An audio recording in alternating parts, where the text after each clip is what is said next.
हम तो इस मंच से हमारे पार्टी के अध्यक्ष मल्लिकार्जुन खड़गे साहब को यह गुजारिश करना चाहते हैं कि खड़गे साहब, आप एक तरफ राहुल गांधी और दूसरी तरफ प्रियंका गांधी जी को सारा हिंदुस्तान में ये मोदी जी के खिलाफ जंग लड़ने के लिए तैनात कीजिए।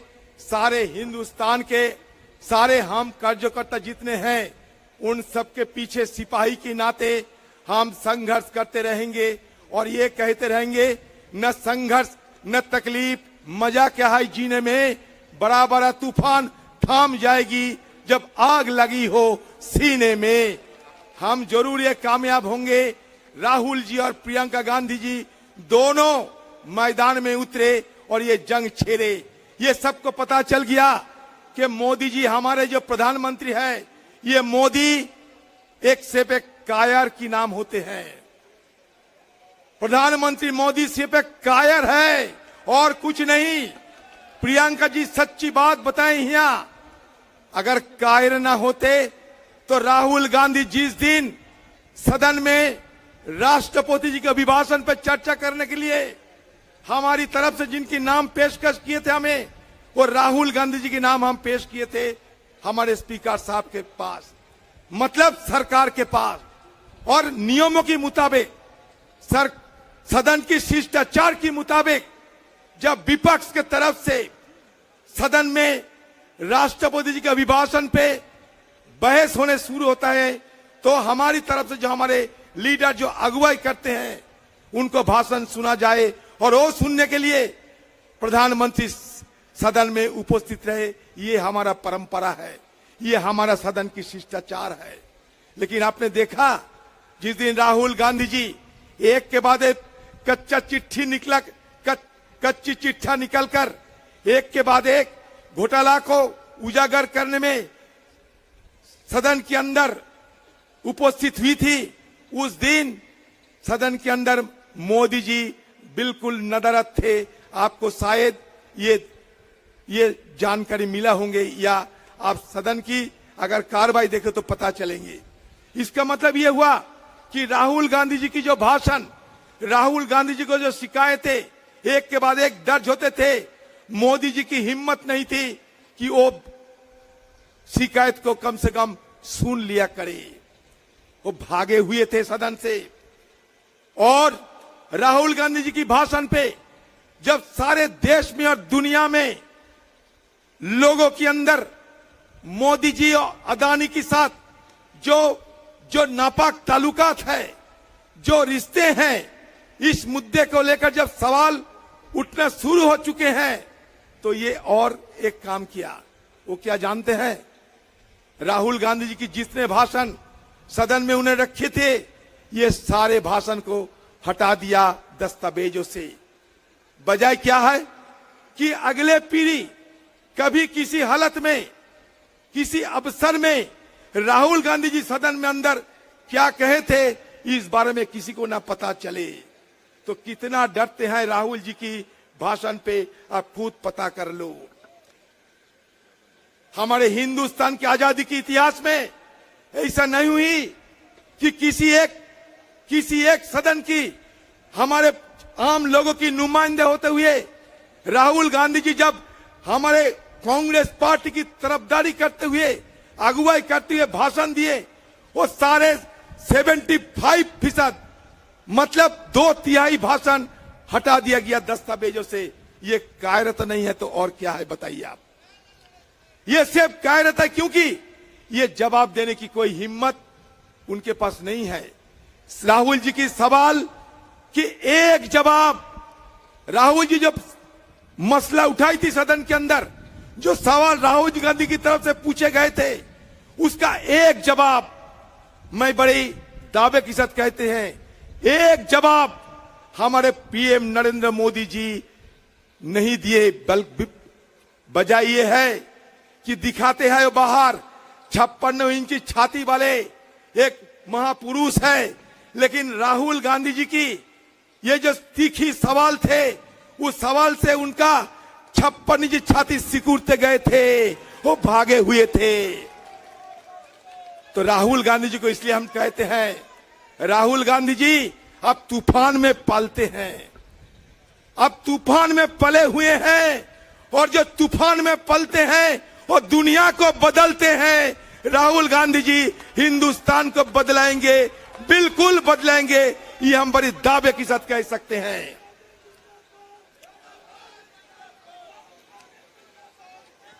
आपको सुनने में और भी हैरान होंगे आप।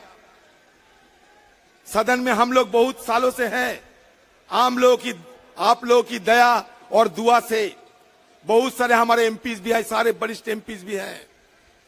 सदन के नियमों के मुताबिक अगर किसी ने किसी के खिलाफ कोई इल्जाम लगाते हैं, सच ये झूठ की बात है, लेकिन जिसके खिलाफ अगर इल्जाम लगाते हैं उनका ही अधिकार होते हैं इसका जवाब देना। मान लीजिए मैं आपके खिलाफ कोई शिकायत दर्ज करते सदन के अंदर, सदन के नियमों के मुताबिक ये जवाब देने का अधिकार हमें मिलते हैं। और हमारे सदन के अंदर एक रूल बुक्स होते हैं, और रूल्स बुक के अंदर 357 मतलब 357 नियमों के मुताबिक राहुल गांधी जी की ये जवाब देने की हक बनते थे, अधिकार बनते थे। रोजाना हम लोग सदन के अंदर ये गुहार लगाए करते थे कि हमारे नेता राहुल गांधी जी के खिलाफ हिंदुस्तान की 4 मंत्रियों ने एक के बाद एक झूठा इल्जाम, निहायत ही झूठ इल्जाम, भद्दे इल्जाम लगाए थे। तो इसके चलते उनका अधिकार बनते हैं कि इनको जवाब देना चाहिए, लेकिन वो मौका राहुल गांधी जी को नहीं दिया गया। मुझे तो कभी कभी लगता है ये रूल्स का मतलब क्या होते हैं, ये रूल्स ये फूल्स, ये पता नहीं, रूल्स फॉर द फूल्स, ये फूल्स फॉर द रूल्स, ये मुझे पता नहीं। आज क्या होते हैं, हमारे लोकतंत्र की धज्जियां उड़ाए जा रहे हैं। मैं बिल्कुल ये कहना चाहते हैं, सदन के अंदर हो, सदन की बाहर हो, हिंदुस्तान की लोकतंत्र की धज्जियां, ये सत्तारूढ़ पार्टी जो आज सत्ता पे आए हैं, इनकी बदौलत रोजाना होते रहते हैं। मोदी जी, आप राहुल जी के सवाल की जवाब से ज्यादा दिन भागने नहीं पाओगे। राहुल गांधी जी की सदस्य पद अब खारिज किए हैं। आप सोच रहे हैं कि बड़े बहादुरी कर दिए हैं, बड़े बहादुरी कर दिए हैं आप। आज कायरता की चल इलावा और कुछ नहीं है। सारे हिंदुस्तान में मैं बड़ी दावे के साथ कह सकता हूं, राहुल गांधी जी की समर्थन में एक नए तरीके से लहर पैदा हो चुके हैं। राहुल गांधी की समर्थन में सारे हिंदुस्तान में एक लहर पैदा हुए हैं। लोग राहुल गांधी जी को समर्थन करने लगे हैं। हमारे सारे विपक्ष एकजुट हो चुके हैं। इसका मतलब आज नहीं तो कल हिंदुस्तान की सत्ता से मोदी जी आपको चले जाना तय हो रहे हैं। आप निश्चित रहिए, ये अहंकार हिंदुस्तान के लोग बर्दाश्त नहीं करेंगे। क्या इल्जाम लगाए हैं आप? राहुल गांधी जी लंदन में जाकर देशोद्रोही की बात की है। हाँ, मैंने कल एक अवार्ड लेने गए थे प्रोग्राम में, मैंने हुआ एक बात रखे थे। क्या रखे थे जानते हैं? मैंने कहा criticism against the government should not be constitute as a conspiracy against a country. हम लोकतंत्र में रहते हैं, ये हमारा फर्ज बनते हैं लोगों की समस्याओं को, लोगों की दिक्कतों को, लोगों की गुस्से को सारे सदन पे लाए और वहां सरकार को ध्यान आकर्षण करने के लिए हमें ये सदन के अंदर जो अवसर मिलते हैं उसको सही सलामत इस्तेमाल करें, ये हमारा फर्ज बनते हैं। आप लंदन में राहुल गांधी जी क्या बात रखे, उसको लेकर सदन में आके शुरू के दिन से राहुल गांधी जी माफी मांगो नारा लगाना शुरू कर दिया। हिंदुस्तान में बहुत सारे वरिष्ठ लोग हैं, बुजुर्ग लोग हैं, ज्ञानी पंडितों हैं।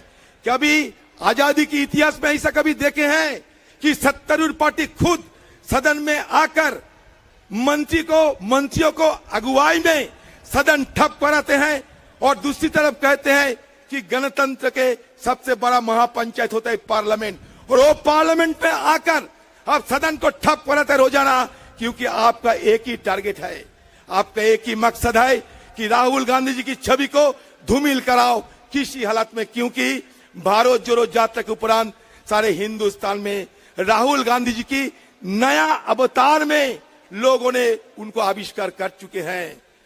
Rahul Gandhi ji has been discovered by the people of this country in a new incarnation. Yes, in a new incarnation. इसलिए घबराए हुए बीजेपी पार्टी मंत्रियों को अगुवाई में, कभी सुना है ना देखा है कि मंत्रियों की अगुवाई में सदन में सत्तारूढ़ पार्टी खुद सदन को ठप कराते हैं, वो भी सिर्फ राहुल गांधी जी की बदनाम करने के लिए। तो मैंने गया स्पीकर साहब के पास, मैंने गया सत्तारूढ़ पार्टी के मंत्रियों के पास, मैंने कहा ठीक है, आपको लगता है कि राहुल गांधी जी देश विरोधी वक्तव्य पेश किए थे लंदन में, ठीक है, फिर इस पर क्यों ना चर्चा हो जाए कि देश को भी पता चले राहुल गांधी जी किस बयान देश की खिलाफत के चलते और किस बयान देश की हित के लिए, ये भी तो लोगों को पता चले। दूध की दूध और पानी के पानी अलग हो जाए, इसलिए भी सदन के अंदर चर्चा की गुंजाइश है, कम से कम चर्चा तो कराए। हम राहुल गांधी जी को पेश करेंगे, आप भी आपके सारे मंत्रियों को पेश करो, सदन पे अंदर चर्चा हो और लोग तय करे राहुल गांधी जी सच कहा, ये राहुल गांधी जी झूठ का, लोग तय करे। यही तो लोकतंत्र होते हैं ना। उससे भी डरे हुए ये सरकार भागे थे, तो ये सरकार अभी से भागने वाले सरकार में तब्दील हो गए। ये मुकाबला करने के बाद सरकार नहीं है, ये कहते हैं कि चीन। राहुल गांधी जी मुद्दा उठाई थी, मैं आप लोगों को याद दिलाना चाहते हैं, आज तक बताइए एक भी शिकायत सरकार के खिलाफ राहुल गांधी जी उठाई और वो ना साबित हुई सच। एक मुद्दा बताइए आप, राहुल गांधी जी मुद्दा उठाई थी नोटबंदी के चलते, सही साबित हुआ। राहुल गांधी जी मुद्दा उठाई थी जीएसटी की चलते, ये सही साबित हुई। राहुल गांधी जी मुद्दा उठाई थी कोविड की चलते, ये सही साबित हुई। आज राहुल गांधी जी मुद्दा उठाई थी चीन के खिलाफ, ये सरकार की कमजोरी, ये भी सच साबित हो चुकी है, क्योंकि हमारे विदेश मंत्री जयशंकर कहते हैं कि चीन के साथ लड़ने के लिए हमारा वित्तीय ताकत नहीं है। ये मैं नहीं, राहुल जी नहीं, खुद हिंदुस्तान के विदेश मंत्री कहने हैं। इसके मतलब क्या होते हैं? राहुल गांधी जी जो शिकायत लगे हैं, एक के बाद एक शिकायत सच साबित होते जा रहे हैं। इसके बाद राहुल गांधी जी मोदी और अदानी के बारे में जो शिकायत दर्ज किए हैं, वो भी साबित होते जा रहे हैं। आप जानते हैं, अगर मोदी को सीना चीर के देखो अदानी मिलेगा, अदानी की सीना चीर के देखो मोदी मिलेगा। इसलिए हम लोग सदन के अंदर एक नया नारा तय कर लिए हैं, मोदानी। अरे मोदानी, मोदी और अंबानी, ये दोनों शरीर एक हो गए हैं, अब मोदानी बन गए हैं। तो ये मोदानी को तालाब की पानी पिलाने के लिए आइए अगले दिन सब एकजुट होकर हमारे नेता राहुल गांधी जी, हमारे नेत्री प्रियंका जी, इनको अगुवाई में हिंदुस्तान में हम एक जंग छेड़ेंगे। ये जंग हिंदुस्तान की आज की तानाशाही की खिलाफत करते हुए ये तानाशाही की सरकार को खदेड़ने में सफल होगा, कामयाब होगा। जय हिंद, वंदे मातरम।